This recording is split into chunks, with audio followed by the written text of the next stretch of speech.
बहुत बहुत धन्यवाद साथी केडी यादव जी, पूर्व विधायक और मेरे सभी सहयोगी जो यहाँ मंच पर बैठे हुए हैं। आप सभी पत्रकार बंधुओं का यहाँ पर सभागृह में स्वागत है। जनसुराज की ओर से मैं व्यक्तिगत तौर पर आपका अभिनंदन करता हूँ। पिछले 3 वर्ष से जब से मैंने जनसुराज अभियान शुरू किया है, ये नालंदा की धरती पर मैं पहली बार आया हूँ। 3 वर्ष से मैं यहाँ पर आया नहीं। पिछली बार जब हम आए थे यहाँ पर राजगीर में, आप में से कुछ पत्रकार अगर उस समय सक्रिय होंगे तो नीतीश बाबू के साथ ही आए थे।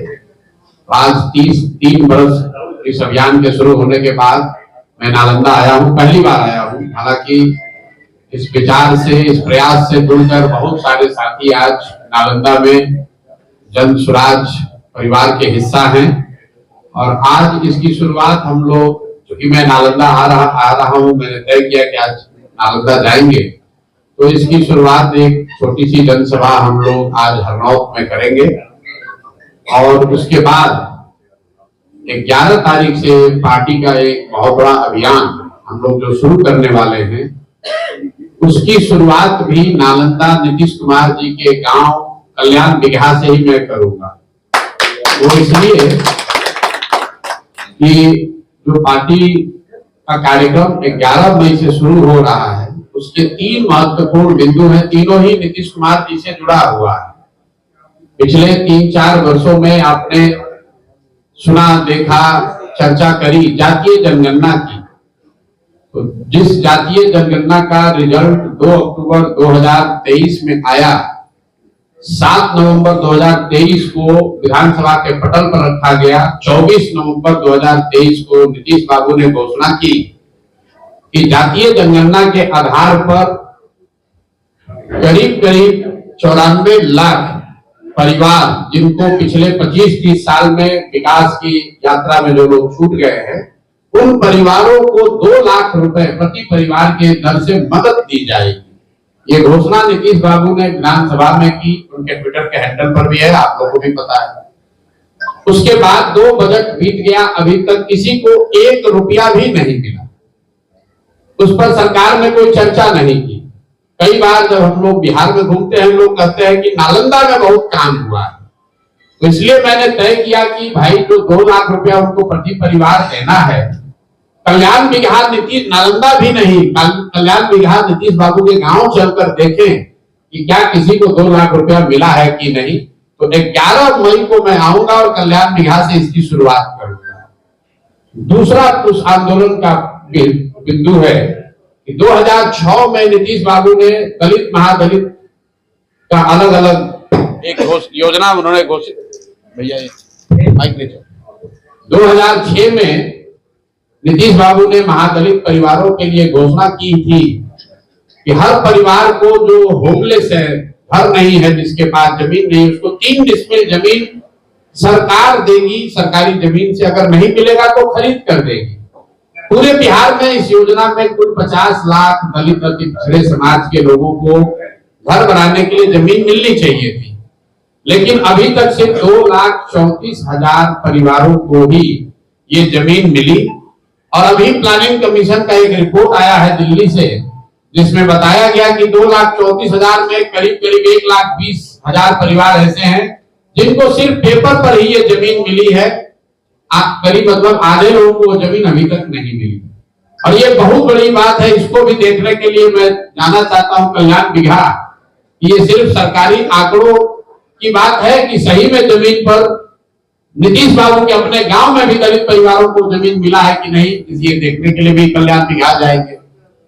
तीसरा आंदोलन का मुद्दा है कि यहाँ भूमि सर्वे हो रहा है, नालंदा में भी हो रहा है। पूरे राज्य में लोग त्राही कर रहे हैं।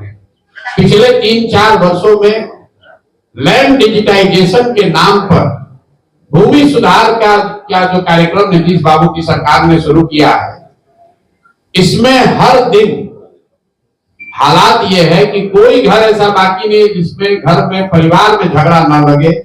जमीन के दाखिल खारिज में, रसीद कटाने में, जमाबंदी में, हर जगह लोगों को 10,000, 20,000, 25-50,000 रुपया घूस देना पड़ रहा है।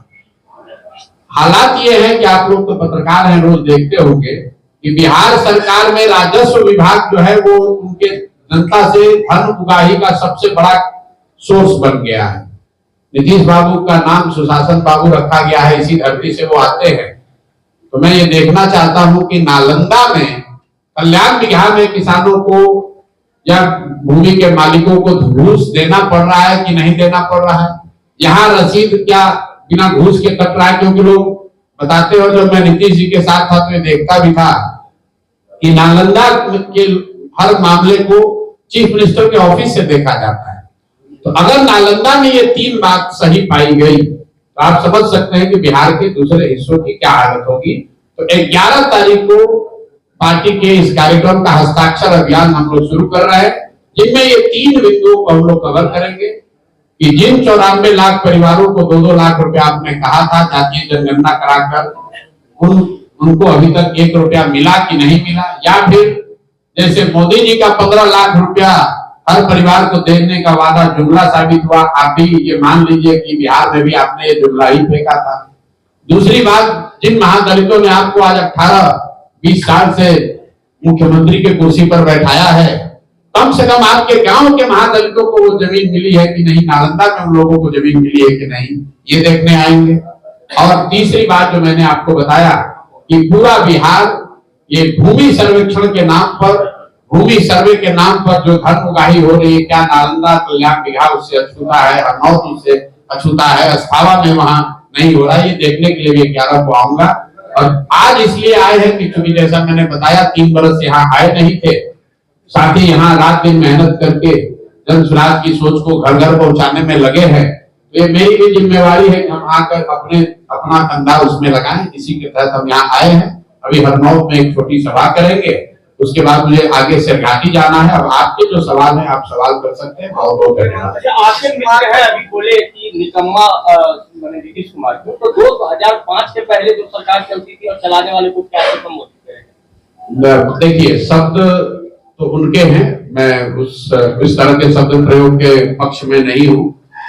हर आदमी का बोलने का अपना तरीका है। अब मैं बोलूंगा, विधायक जी अगर कुछ बोलना चाहे। जहां तक आपने कहा कि 2005 से पहले की सरकार को क्या कहेंगे, बिल्कुल उसको तो हमें आपको कहने की जरूरत नहीं है। कोर्ट ने, बिहार की जनता ने उसको जंगल राज बताया। वो जंगल राज था लालू और उनके परिवार का, उनके गुंडों का, उनके बदमाशों का, रंगदारों का। वो गुंडा राज था, जंगल राज था। ये बात तो कोर्ट ने कहा, ये बात बिहार की जनता ने पिछले 2005 से 20 वर्षों से ये दिखाया है। लेकिन वो राज बहुत खराब था, इसलिए अब कम खराब वाला अच्छा है, ये भी बात ठीक नहीं है। नीतीश बाबू ने, जनता ने लालू जी के जंगल राज को नकारा, तभी तो नीतीश जी को मुख्यमंत्री बनाया। और 2005 से लेकर 2015 तक, 14 तक नीतीश बाबू ने अपनी ओर से जो काम किया है उसको जनता ने स्वीकारा भी है, उसको रिवॉर्ड भी दिया है। वैसे मुख्यमंत्री हैं कैसे? यही नीतीश कुमार है जिनको जनता ने 2010 में 117 विधायक बिहार में जिताया, क्योंकि उन्होंने काम करके कुछ दिखाया था। ये दिखा था कि काम हुआ। मैं यहाँ मंच पर बैठा हूं, मैं ही आया था नीतीश कुमार की जीत में कंधा लगाने के लिए, क्योंकि हम लोग 2014 में जब उनकी पार्टी को लोकसभा में झटका लगा, नीतीश बाबू ने पद छोड़ दिया था। नालंदा की धरती पर आपके सामने कह रहे हैं, जाके नीतीश कुमार से पूछ लीजिएगा। और आप लोग भी जानते हैं कि मांझी जी को उन्होंने मुख्यमंत्री बनाकर एक तरह से राजनीति से किनारा कर लिया था। जब नीतीश बाबू के उन समय में कोई नहीं साथ में खड़ा हुआ, तब प्रशांत किशोर खड़े हुए, मैं आया, मैंने कहा कि सर आप मांझी जी को हटाइए, आप बनिए, हम लोग आपकी हर तरह से मदद करेंगे। और 15 ने मदद भी की और जनता के आशीर्वाद से नीतीश बाबू जीत कर भी आए। लेकिन 2014-15 के नीतीश कुमार और 24-25 के नीतीश कुमार में जमीन आसमान का फर्क है। 14-15 में जिस नीतीश कुमार की मदद की गई, वो नीतीश कुमार सुशासन के लिए जाने जाते थे। आज जिनका विरोध हो रहा है, उनकी सरकार अपराधियों के जंगल राज देखे हुए बिहार में आज अधिकारियों का जंगल राज चलाने के लिए दोषी बताई जा रही है।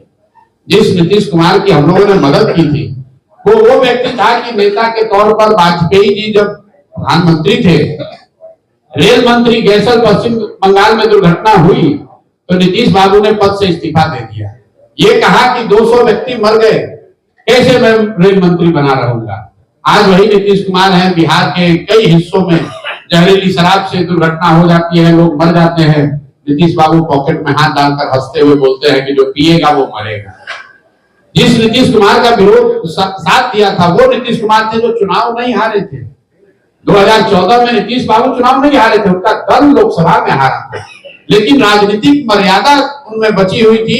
उन्होंने दल से पद से इस्तीफा दे दिया। आज जिस नीतीश कुमार का विरोध कर रहे हैं वो नीतीश कुमार हैं जो चुनाव हार गए हैं।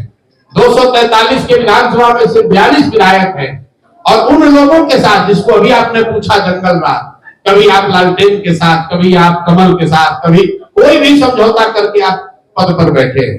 तो लोकतंत्र में आपको ये बताया जाता है कि जब कोई नेता, जब कोई दल, कोई विचारधारा आपको पसंद आए, ठीक हो, उस पर भरोसा हो, तो आप उसके साथ खड़े होइए, उसको वोट दीजिए, ये आपकी जिम्मेवारी है। लेकिन वही लोकतंत्र, वही संविधान आपको ये भी बताता है कि अगर वो दल, अगर वो नेता, अगर वो विचारधारा आपके आशानुरूप काम नहीं कर रही है, तो नागरिक होने के नाते आपकी जिम्मेवारी है कि उसका विरोध भी कीजिए। इसीलिए तो चुनाव 5 वर्ष पर होता है। नहीं तो एक बार आपने नालंदा में नीतीश कुमार को वोट दे दिया, एक बार बिहार में नीतीश कुमार को वोट दे दिया, फिर चुनाव की जरूरत क्या है? फिर तो जीवन भर वही रहेंगे। 5 वर्ष पर चुनाव इसीलिए तो होता है कि आपने 5 वर्ष में जो वादा किया वो किया पूरा या नहीं किया। जन स्वराज पर जनता क्यों विश्वास करे? जन स्वराज पर जनता बिल्कुल विश्वास न करे, क्योंकि अगर मुझे मान लीजिए कि कुछ गलत करना है तो मैं कैमरे पर ये थोड़ी कहूंगा कि मैं आपके साथ धोखा करने वाला हूं। तो मैं तो मन से कहता हूं, आप मेरे भाषणों को सुनेंगे तो मैं तो मन से कहता हूं कि आप बिल्कुल प्रशांत किशोर पर भरोसा मत कीजिए, क्योंकि जो पहले के नेता हैं, चुनाव से पहले तो हर आदमी अच्छा ही बोलता है। हम लोग ये नहीं कहते हैं कि आप हम पर भरोसा कीजिए, हमको वोट दीजिए, हम आएंगे, हम सुधार देंगे। हम तो जन स्वराज में लोगों को ये बता रहे हैं कि आप अपने बच्चों के लिए सजग होइए, ठीक से वोट दीजिए, जिसको देना है दे दीजिए। अभी हरनौत में भी यही कहेंगे, वोट जिसको देना है दीजिए, लेकिन वोट अपने बच्चों के लिए दीजिए, अपने बच्चों के रोजगार और पढ़ाई के लिए दीजिए। अब लोगों का ये सवाल हो सकता है कि भाई लोगों के बच्चों के पढ़ाई रोजगार देने से क्या होगा? बिल्कुल होगा। लोकतंत्र का यही चीज, यही बीज जो है, यही तो पिछले 3 साल से सिखा रहे हैं। जब लोगों ने बिहार में यहां पर 5 किलो अनाज के लिए वोट दिया है मोदी जी को, तो कितना भी शासन व्यवस्था खराब है, 4 किलो अनाज लोगों को मिल रहा है। आपने हमने मंदिर के लिए वोट दिया तो अयोध्या में मंदिर बना है। आपने हमने बिजली और सड़क के लिए वोट दिया नीतीश कुमार को, तो देखिए बिजली सड़क आई है, बिजली चल रही है। लालू जी के राज में बिजली 10-10 दिन नहीं आता। जब लोगों ने यहाँ सिलेंडर के लिए मोदी जी को वोट दिया तो सिलेंडर का दाम भले 1000 हो गया हो, लेकिन सिलेंडर घर घर बटा है। लोगों ने जाति के नाम पर वोट दिया तो जाति की बात और जाति की गणना पूरे बिहार में देश में सबसे पहले कराई गई है। लोगों ने गुजरात में विकास की कहानी को सुनकर वोट दिया तो गुजरात में कहानी हो रही है, विकास हो रहा है। और नालंदा से, बिहार शरीफ से, पूरे बिहार से बच्चे जाकर गुजरात में नौकरी मजदूरी कर रहे हैं। ये लोकतंत्र का मूल बात है, समझिए। आप वोट किसको देते हैं इसका इतना महत्व नहीं है, वो महत्व इस बात का है कि वोट किस बात के लिए देते हैं। तो हम लोग ये कह रहे हैं भाई वोट जिसको देना है दो, लेकिन वोट अपने बच्चों के लिए दो, उसके पढ़ाई और रोजगार के लिए दो, तभी सुधार होगा। अशोक चौधरी ने कहा है अशोक चौधरी ने कहा है कि आपके ऊपर मानहानि का मुकदमा करेंगे क्योंकि आपने गलत बयान। अरे भाई ऐसा है ना, ये हमको मानहानि और मुकदमा और FIR से डराने वाला यहाँ कोई अभी पैदा हुआ नहीं है।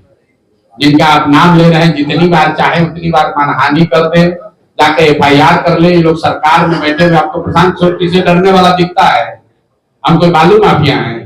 हम शराब का धंधा करते हैं, किसी सरकारी पद पर है, डंके की चोट पर 3 बरस से बिहार में अभियान चला रहे हैं। और आपके सामने अभी आए हैं, देख लीजिए, एक हवलदार भी हमारे साथ नहीं है।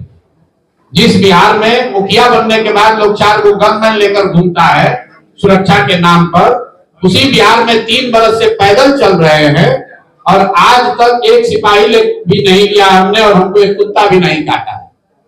हम किसी से डरने वाले हैं? गांधी मैदान से इसी सरकार ने हमको गिरफ्तार करने के लिए रात के अंधेरे में उठा लिया। 20 थाने के लोग मिलकर हमको अरेस्ट करने गए, कोर्ट में लेकर गया। क्या हुआ, उसी दिन डर के मारे छोड़ भी दिया। जब हमने गलती नहीं की है, कोई बिहार में खड़ा होकर नहीं कह सकता है कि प्रशांत किशोर ने 1 रुपया भी किसी से लिया हो। कोई नहीं कह सकता है कि हमने कुछ गलत किया हो। कोई नहीं कह सकता है कि हम जाकर किसी को गाली गलौज कर रहे हैं। हम सही बात बता रहे हैं। हमने बीपीएससी के बारे में कहा कि बीपीएससी से नौकरी बेची जा रही है, कहा वो लोग भी मानहानि का मुकदमा कर देंगे, नोटिस भेजा, कर लो मानहानि का, कर हिम्मत हुआ करने का। और नहीं जानता है कि यहाँ सरकारी नौकरी बिकती है। ये कहने पर मानहानि का मुकदमा होने लगे, जितने पत्रकार आप लोग सब पर मानहानि का मुकदमा हो जाएगा।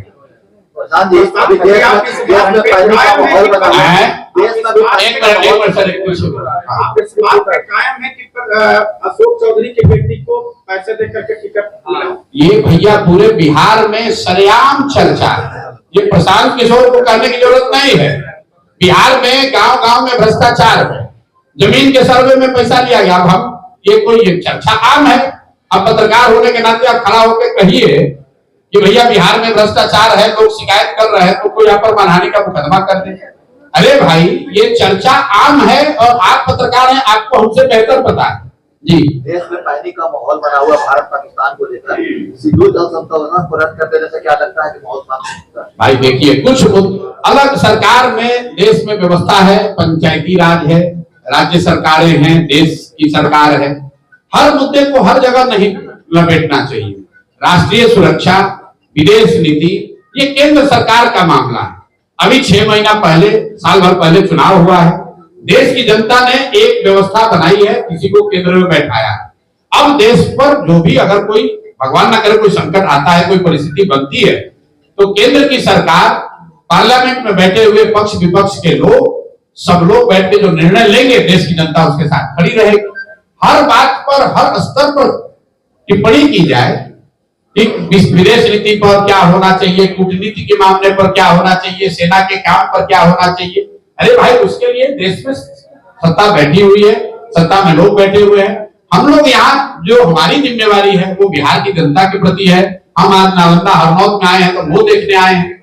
हमारे विदेश नीति पर टिप्पणी करने से क्या होगा? निश्चित तौर पर जो घटना हुई है, देश भर में उसकी भर्त्सना हो रही है, हम लोग भी उसको निंदनीय मानते हैं, कहते हैं बिल्कुल गलत है। निहत्थे आदमी को आप मारिएगा, और ये दिखाता है कि आतंक और आतंकवादी ये सिर्फ राजनीतिक नारों से इनका खात्मा होने वाला नहीं है। पिछले 2-3 वर्षों से देश में एक माहौल बन रहा था, कुछ बनाने की कोशिश भी की गई थी कि भाई आतंकवादी यहाँ बिल्कुल खत्म हो गए, आतंक खत्म हो गया। लेकिन पहलगांव में हुई घटना ने ये दिखाया कि नहीं, ये अभी मामला खत्म नहीं हुआ है, ये लोग इतना सुधरने वाले नहीं है। और खासकर जिस तरह की व्यवस्था पाकिस्तान में है, वहां पर कहीं ना कहीं वहां से खुराफात होता ही रहेगा। इनको समुचित जवाब मिलना चाहिए। अब जवाब देने का तरीका क्या होगा, उसके लिए हम लोग की सरकार है, देश की जनता सरकार के साथ, पक्ष विपक्ष सबके साथ खड़ा है। इस पर कोई बहुत टिप्पणी की बात, विवाद का कोई वजह है नहीं। सर, क्या भविष्य में दूसरे पार्टी के साथ नीतीश कुमार से जितने करीबी हम पहले थे, उतने ही करीबी आज भी हैं। लेकिन मैंने आपको पहले बताया कि 14-15 में नीतीश कुमार जो बिहार को सुधारने के प्रयास में लगे थे, और ऐसा हम लोग को बिहार के होने के नाते दिख रहा था कि बिहार में सुधार हो रहा है, उनकी मदद कर रहे थे। आज लग रहा है कि नीतीश बाबू की वो हालत नहीं है, शारीरिक मानसिक तौर पर भी वो इस तरह से अब नहीं दिख रहे हैं कि वो बिहार का नेतृत्व कर सकें। और अगल बगल के उनके लोग, सारे अफसर, सारे अगल बगल के मंत्री वो लूट मचा रहे हैं। वरना आप लोग तो खुद नालंदा के पत्रकार हैं।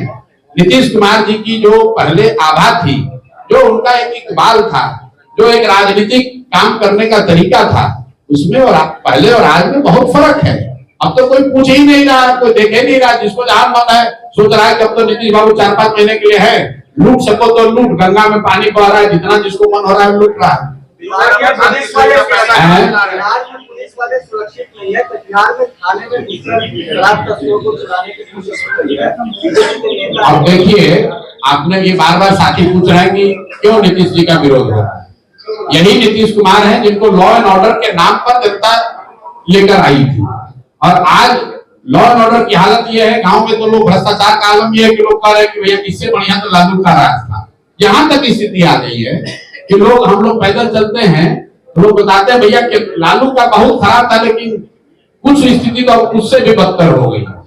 तो ये दुर्भाग्य है। और लॉ एंड ऑर्डर जो है, मैं फिर वही कहूंगा, कि कहीं ना कहीं सरकार का इकबाल खत्म हो गया, क्योंकि नीतीश जी की शारीरिक मानसिक स्थिति ऐसी नहीं है कि वो बिल्कुल सरकार उनके कंट्रोल में हो।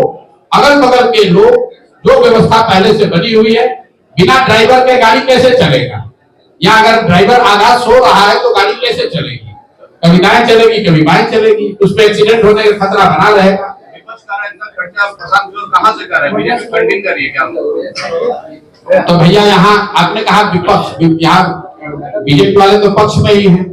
तो ऐसा है कि अगर बीजेपी हमको फंडिंग करेगी तो नीतीश बाबू को बहुत सावधान होना चाहिए, क्योंकि बीजेपी वाले तो उन्हीं के साथ बैठे हुए हैं सरकार में। तो मतलब बीजेपी वाले पैसा देकर हमको अपने खिलाफ खड़ा कर दिए हैं, आप लोग नीतीश कुमार के खिलाफ खड़ा कर दिए हैं। तो भाई 243 सीट पर लड़ेंगे तो उसमें भाजपा एक भी सीट नहीं लड़ेगी इस बार चुनाव। आप एक मिनट रुकिए, इन्होंने कहा कि भाजपा वाले इनको फंडिंग दे रहे हैं, तो भाजपा वाले तो हम सब आज तक तो लोग यही बताता है कि बड़ा समझदार लोग है राजनीतिक तौर पर। इतना समझदार हो गया कि अपना पैसा देकर अपने कैंडिडेट के खिलाफ प्रशांत किशोर को खड़ा कराएगा। हम कोई चिराग पासवान की तरह ये नहीं कह रहे हैं कि हम खाली जदयू के खिलाफ लड़ेंगे, हम तो 243 पर लड़ेंगे, उसमें 100 सीट भाजपा भी लड़ेगी। तो वो 100 सीट पर भाजपा चुनाव हारना चाहती है। और इतना तो आप लोग मान रहे हैं ना कि भाई जो मेरा सबसे भारी आलोचक भी होगा कि अगर जन स्वराज का कोई उम्मीदवार खड़ा हो गया समीकरण के हिसाब से, जिस समीकरण की लोग यहाँ बिहार में बात करते हैं, तो जिसके खिलाफ वो समीकरण गया वो तो हरवे करेगा।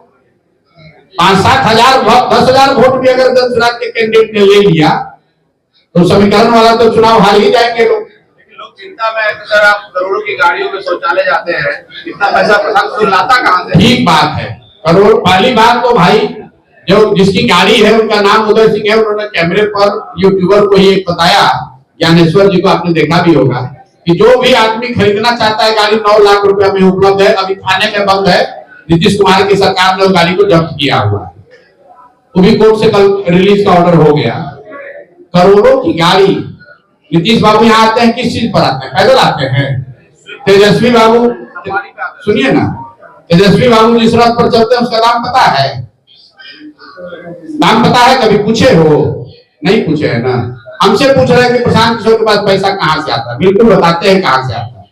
हम तो एमएलए नहीं ना है, एमपी नहीं ना है, बिहार सरकार में मंत्री, केंद्र सरकार में मंत्री नहीं है, बिहार में मेरा कोई उद्योग धंधा बिजनेस व्यापार नहीं है, बाबूजी हमारे टाटा बिरला नहीं थे, नेता मंत्री नहीं थे, तो वहां से तो पैसा नहीं आता है।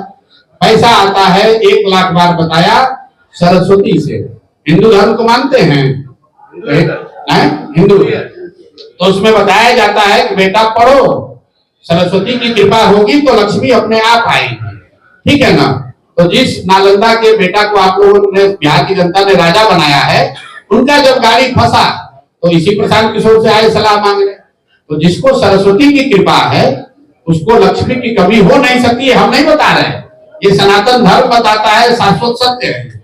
हम लोग सरस्वती के उपासक हैं, पढ़ा लिखा व्यक्ति है, अपनी बुद्धि से, अपनी ताकत से, अपनी पराक्रम परिश्रम से जिसको सलाह दिया, जिसको मदद की, देश में इतने लोगों को मदद की है, अब उनसे कह रहे भाई हमको मदद करो। क्यों करो? इसलिए करो कि ताकि बिहार का गरीब से गरीब व्यक्ति भी अगर चुनाव लड़ना चाहता है तो उसको किसी बालू माफिया, शराब माफिया से पैसा न लेना। आपका एजेंडा क्या होगा? एक मिनट, आपका एजेंडा क्या होगा?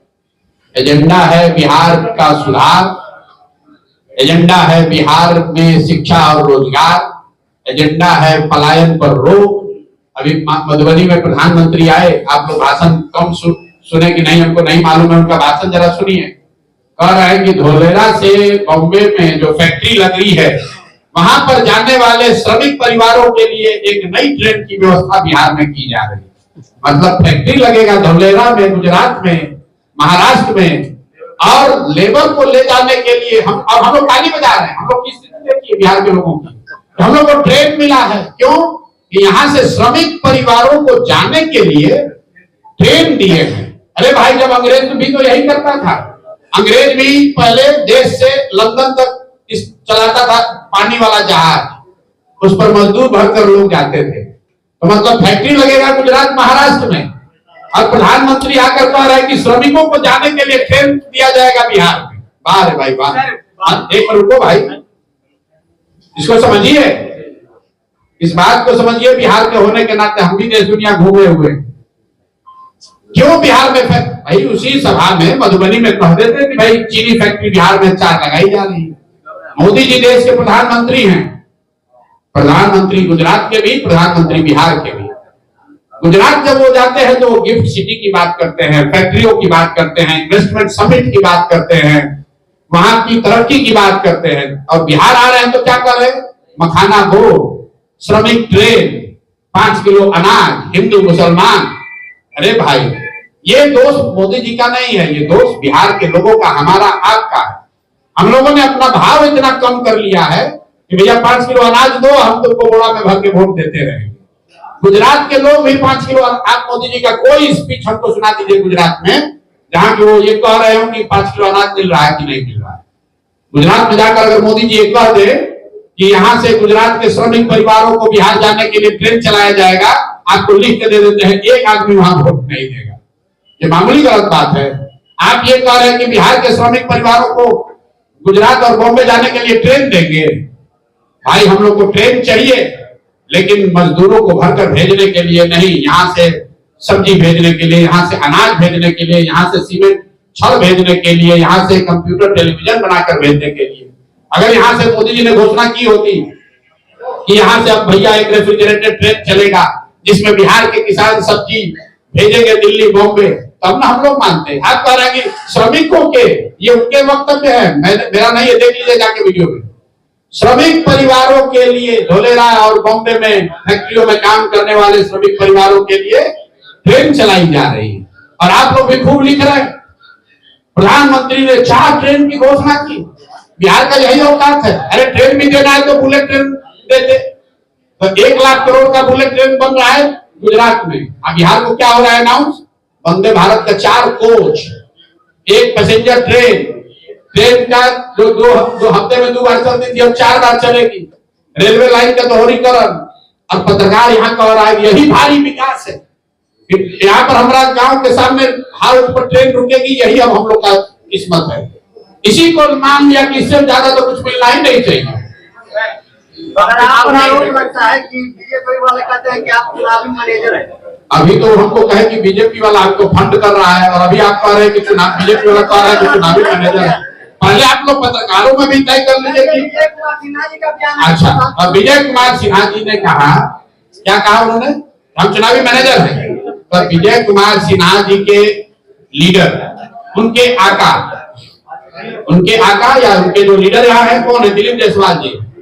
दिलीप जायसवाल जी के लीडर कौन है? अमित शाह जी है। अमित शाह जी के लीडर कौन है? मोदी जी है। तो मोदी जी इतने, मतलब उनके लीडर उनको जब सलाह लेना था, काम लेना था, तो इसी मैनेजर को बुलाए थे। तो विजय सिन्हा जी को पहले मोदी जी को पूछ लेना चाहिए था कि सर आप इतना बड़ा लीडर हैं, आप ऐसा प्रशांत किशोर ऐसा पुंजिया मैनेजर को काहे अपने साथ रखे थे? ये पूछिए जरा विजय सिन्हा से। आपने कहा था सर कि बालू माफिया, शराब माफिया वो बिहार को बर्बाद कर रहा है, क्या वो लोग आपकी पार्टी में शामिल होंगे या नहीं होंगे? मेरे भाई, पहली बात कि अगर बालू माफिया, शराब माफिया बर्बाद नहीं कर रहा है, ये अगर कह रहे हैं आप, तो आपकी बात, आप उसको प्रूव कीजिए। हम लोग की पार्टी में जहां तक मेरी समझ है, हमारे पास कोई थर्मामीटर और इन्वेस्टिगेटिंग एजेंसी तो है नहीं, लेकिन हमारा ऐसा मानना है कि हम लोग की पार्टी में इस तरह के चरित्र के लोगों की कोई जगह नहीं है और आगे भी नहीं होगी। एक अंतिम सवाल बस, वक्फ बिल पर पहले से बोला हुआ है, हम लोग इसके विरोध में हैं। उस कानून के मेरिट पर गए बगैर, उस कानून में क्या अच्छा है क्या खराब है इस पर बहस हो सकती है, लेकिन उसकी नियत, जिस नियत से उसको लाया गया है, उसको लेकर मेरा विरोध है। क्यों? क्योंकि वक्फ के सुधार के लिए अगर सरकार कोई प्रयास करती तो उसका मुस्लिम समाज भी स्वागत करता। वक्फ के सुधार के लिए सरकार का प्रयास नहीं है, उनका तो सिर्फ ये प्रयास है कि कोई एक ऐसा मुद्दा लाओ जिससे हिंदू मुसलमान का मुद्दा बना रहे। मैं आपको उदाहरण देके बताता हूँ। सीए एनआरसी लाया गया, ये बताया गया, और कई पत्रकार बंधु समाज के वर्ग कहे कि सीए एनआरसी इसलिए लाया गया है कि देश से जो घुसपैठिए हैं, मुस्लिम घुसपैठिए, उनको हटाया जाएगा। फिर बताया गया कि नहीं, इसके साथ साथ जो हिंदू शरणार्थी हैं अफगानिस्तान से, पाकिस्तान, बांग्लादेश से, उनको लाकर यहाँ नागरिकता दी जाएगी। कुछ लोगों ने विरोध किया, हमने विरोध किया था, बहुत सारे लोगों ने उसका समर्थन किया। आज देश में कानून है।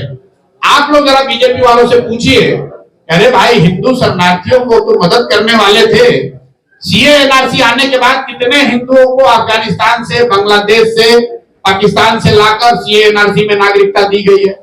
क्या आपने प्रधानमंत्री या अमित शाह जी के मुंह से ये चर्चा सुनी? क्या यहाँ के जो उप मुख्यमंत्री दूदू को बैठा हुआ कभी बोला ये बात? भाई सीए एनआरसी किसी हिंदू की मदद के लिए नहीं लाया गया था।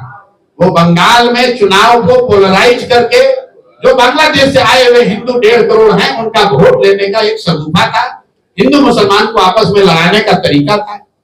उसी तरह वक्फ का जो बिल है, ये विशुद्ध तौर पर आपस में लड़ाने के लिए, हिंदू मुसलमानों के बीच में विद्वेष पैदा करने के लिए, ताकि कोई ये ना पूछे कि भाई रोजगार कब दोगे, कोई ये ना पूछे कि 15 लाख रुपया कब दोगे, कोई ये ना पूछे कि बिहार में भी पलायन कब रुकेगा। अभी मधुबनी में प्रधानमंत्री आए, देखिए इतनी बड़ी घटना हुई है, प्रधानमंत्री को इंटरनेशनल रिस्पांस दे रहे हैं, पूरी इंटरनेशनल ऑडियंस सुन रही है, और प्रधानमंत्री ने दिल्ली से वक्तव्य नहीं दिया। प्रधानमंत्री ने तय किया कि बिहार में आकर वो वक्तव्य देंगे। क्यों? क्योंकि चुनाव बिहार में है। भाई वक्तव्य जरूरी है, उसकी महत्ता जरूरी है। वक्तव्य में क्या कहा जा रहा है ये जरूरी है, कि मधुबनी से कहा जा रहा है कि दिल्ली से कहा जा रहा है ये जरूरी है। होना तो ये चाहिए कि दिल्ली से प्रधानमंत्री ने घोषणा की होती कि भाई हम लोग क्या करने वाले हैं, लेकिन वो आकर कहेंगे मधुबनी से। क्यों? क्योंकि बिहार में चुनाव है। उसी दिन कानपुर का प्रोग्राम प्रधानमंत्री ने कैंसिल किया है, लेकिन मधुबनी में आएंगे। मधुबनी में आए, स्वागत है। बिहार की गरीब जनता को कुछ दिया या नहीं दिया, आपके हमारे पैसा से लोगों को बुलाकर, भीड़ जुटाकर, और हम लोग को बता रहे हैं कि बिहार के श्रमिकों के परिवार के बच्चों को गुजरात और महाराष्ट्र जाने के लिए ट्रेन दिया जा रहा है। इस बात का विरोध हो रहा है। बहुत बहुत धन्यवाद।